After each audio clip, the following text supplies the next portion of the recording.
Mario Wonder could have been a perfect game, but there's one huge problem. The bosses suck. Yeah, I'm talking to you, Bowser Jr. So today, my friends and I added all 7 koopalings as Wonder bosses with new designs, arenas, and abilities. Bowser realizes having his son as the only boss in the game was a terrible idea, so he finally brings in the koopalings as reinforcements. Mario and his friends must conquer all 7 Wonder airships, each one more deadly than the last. Daisy enters the first airship to face off against Morton and a giant Pokey bodyguard. Right away, he launches pieces of the Pokey's body as weapons against Daisy.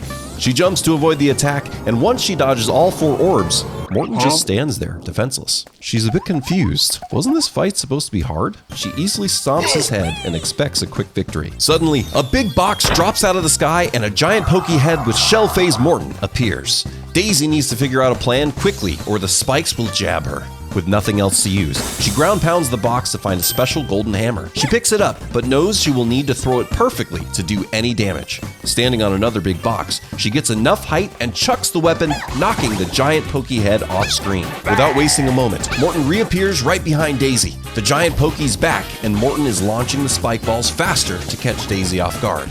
She scrambles to avoid all 4 and delivers a quick bonk to Morton's face. Pokey head with shell hat returns, and Daisy expects to defeat it the same way. But this time, when she ground pounds the first box, there's no hammer. She searches the other boxes and finds it. She lines up to toss the hammer, but one mistake in the throw could cost her everything. She steadies herself, aiming carefully, and tosses the hammer with all her might, knocking Morton back and seemingly defeating him. But just then, Morton and his Pokey materialize to grab a juicy Wonder Flower and warp everything into a huge arena. Wonder Morton rides in a cloud, hiding behind the biggest Pokey to ever exist. Tiny Daisy starts on a giant box at the far end of the arena with no idea how to conquer her foe. She destroys the box, hoping for some Mega Hammer, but Morton has learned from his mistakes.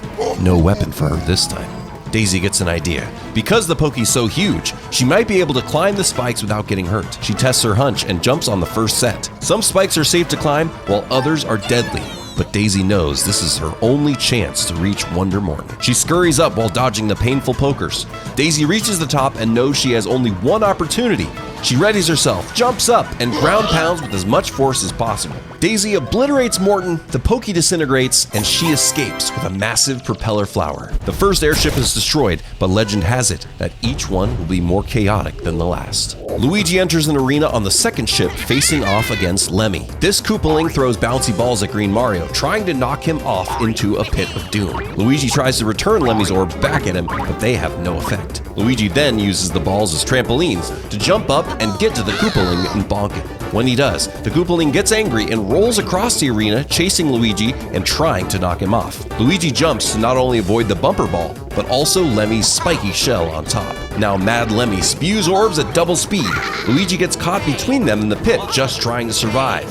He finally regains his footing and refocuses on the task at hand. Luigi jumps on a bouncy ball to deliver a stomp of pain to the turtle.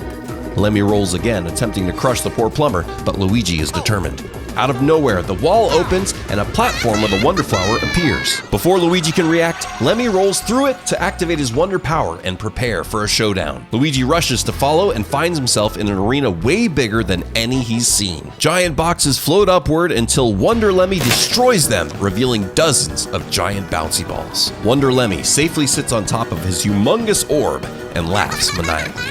Luigi gets launched in every direction as he tries everything to get up and reach Wonder Lemmy. He takes forever trying to think of a plan, but has no idea what he can do. No, but really, he's just stuck here. We're gonna have to leave him for now and check later to see if he can make some progress. While Luigi struggles in the ball pit, Mario prepares for Larry's Airship of Dread. Surely this has to be the most deadly boss Mario has ever faced.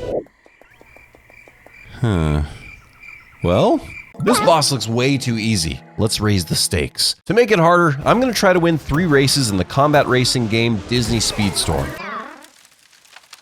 Looks like I have plenty of time. This game is free to play everywhere, so I can play on my PC, my smartphone, or console while I wait. Plus, it's cross-platform, so even if your friend doesn't have a Switch 2 yet, you guys can still play together. All right, first win! Boom!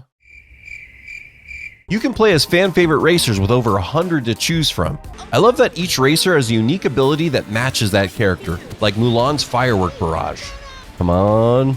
All right, that's 2 wins.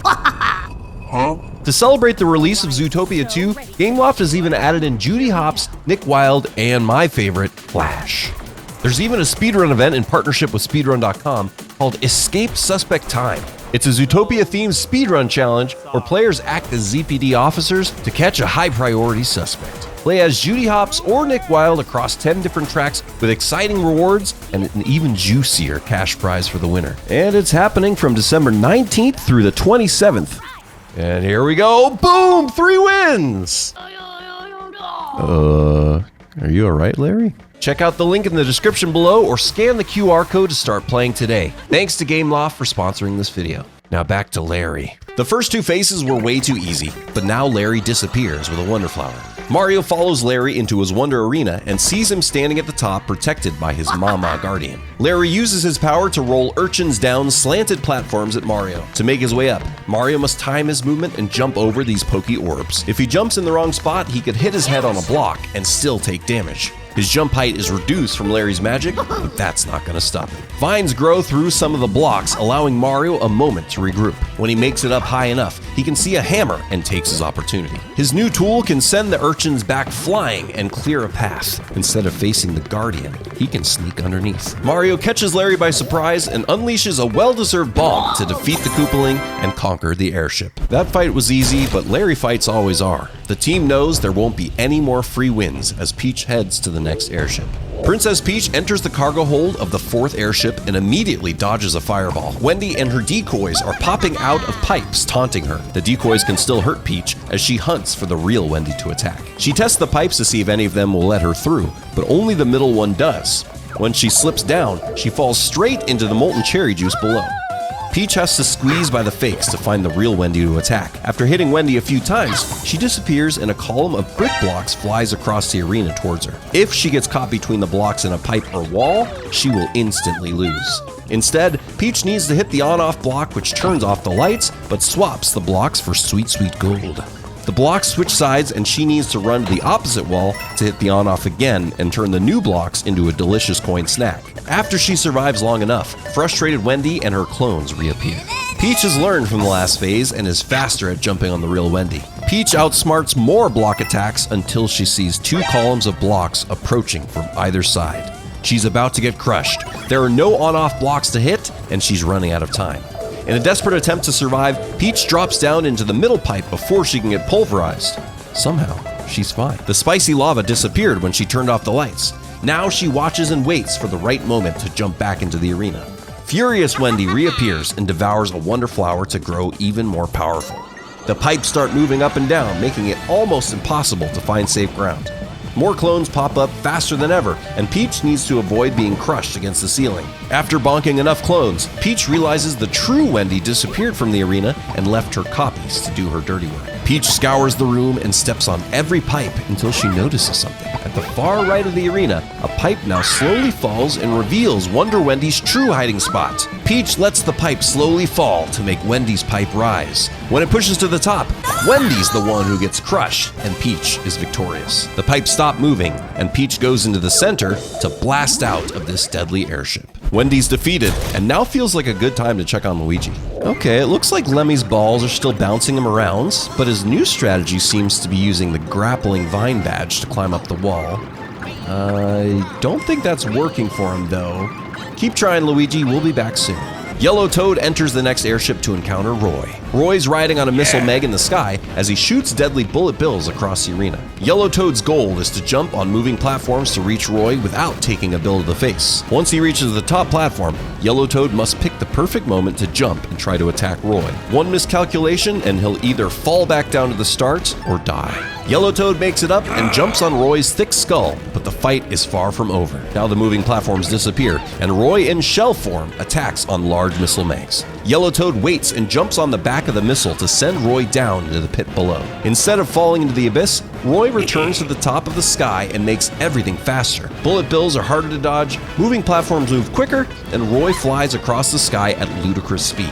Yellow Toad must be even more careful now as he has no power-ups to save him. Somehow, he jumps to the top and smashes Roy again. Roy's shell phase attacks Yellow Toad, but he dodges and stays alive. A Wonder Flower appears, but before Yellow Toad can snag it, Roy eats it and launches off screen. Massive missile megs fly at Yellow Toad, so he jumps across them to chase the turtle. He must keep momentum and land precisely. If he messes up, it's game over. The jump starts simple, but then multiple missiles fly towards him at the same time. If Yellow Toad picks the wrong one to jump on, he gets stuck and can't make it across. Yellow Toad's big brain and fast reflexes allow him to move through the obstacles until he reaches Wonder Roy, who's been launching these missiles. Without wasting any time, Yellow Toad bonks Roy for victory and rides a gigantic missile off the airship. Yellow Toad defeated Roy's airship, but the next battles are the true test. Blue Toad drops into an arena under Ludwig's airship. Ludwig immediately hurls 3 fireballs at Blue Toad as platforms move up and down. Buckenberry crouches to dodge the projectiles and then watches as Ludwig jumps into the air and splits into 3. All 3 Ludwigs spit out spicy meatballs at Blue Toad, forcing him to jump platform to platform for survival. He attacks all the Ludwigs, not knowing which one is real, but eventually gets lucky. The true Ludwig retreats into his shell, adds spikes to his platform, and swings it wildly at Blue Toad. The blue fungus barely manages to jump across as the slicer platform tries to cut him. After what feels like an eternity, the platform returns to normal and Ludwig moves to the next phase. Now only 2 platforms remain as Ludwig clones himself again. Blue Toad watches more closely and realizes the Ludwig clones only spit 2 fireballs, while the true Ludwig spits 3. Using this knowledge, he waits for the true Ludwig to drop down and bonks him right away. Now he has only 1 safe platform as the guillotine swings, attempting to cut Blue Toad in half. His dodging skills are unmatched as he avoids every swing unscathed. Only the center platform remains, and it pulls Blue Toad up into the sky. In a new zone, Ludwig appears and jumps into the Wonder Flower. Now Wonder Ludwig has 4 equal versions of himself spinning on blocks. Ludwig's new power makes his thick skull protected from any attacks. Before Blue Toad can come up with a plan, he notices the floor is starting to fall. He has to somehow get underneath the block to bonk it and destroy each Ludwig. Now the floor is completely gone and Blue Toad must jump carefully. Shadow magic moves towards Blue Toad and damages him if he lingers on any block too long. The longer he waits, the more death magic appears. Blue Toad maneuvers around the magic, bonks all 4 blocks, and defeats Wonder Ludwig once and for all. He holds on to a propeller flower to leave this airship and return to safety. The team has great momentum now as Mario prepares for action. Mario enters to face Iggy and his Nosher pet. Nobbert pulls Iggy around while trying to bite Mario. Nobbert can't be damaged, so Mario needs to come up with a plan. He bounces up on note blocks to avoid becoming a snack, and he comes up with an idea to use the donut blocks to create an opening. He falls down to bonk Iggy, enraging Nobbert. The Wilde Nosher changes directions and moves faster to attack. If that wasn't enough, now Nobbert changes direction randomly so Mario can't predict his movement. Red Luigi can't choose the wrong moment or the fight will be lost. Luckily, Mario finds the perfect spot to drop down on Iggy and hit him, but at first, nothing happens. It seems like Mario's won the fight, but Iggy's still hiding in his shell, and Nobbert is still patrolling. Suddenly, Nobbert blasts through the wall and brings Iggy with him. A Wonder Flower appears under the note blocks, but before Mario can figure out how to reach it, the Nosher gobbles it up and disappears. The note blocks vanish and Mario falls into Iggy's trap. Wonder Iggy has used his power to create a cruel obstacle course. Mario falls endlessly with spikes all around. The further he falls, the more lethal it becomes. Mario buys himself some time by air twirling to slow down the fall as more and more spikes fill the screen. The gaps get smaller and smaller, and Mario has to stay in complete control or all this will be for nothing. He just needs to make it through this last 1 block fall. He barely survives. He sees Wonder Iggy flustered that his plan didn't work, but Mario can't reach him. Wonder Nobbert's wings are so powerful that Mario is stuck floating in air and can't reach the crazy-eyed turtle. Mario flails and twirls, but it's no use. With one last effort, he puts all his energy into the most powerful ground pound and obliterates Wonder Iggy and Nobbert to win the fight. Now that 6 of the Koopalings are defeated, it's all up to Luigi to finish the job. He finally decided to equip the mid-air spin badge and is slowly making his way toward Wonder Lemmy. Ground pounding helps him control his bounces as he climbs to the top. And at long last, with a powerful stomp, he defeats Wonder Lemmy. Bowser calls for even stronger bosses to deal with Mario and friends. He morphs enemies into bosses to continue the fight. Click on this video on screen right now to continue. I'm Arrowstotle, and thanks for watching.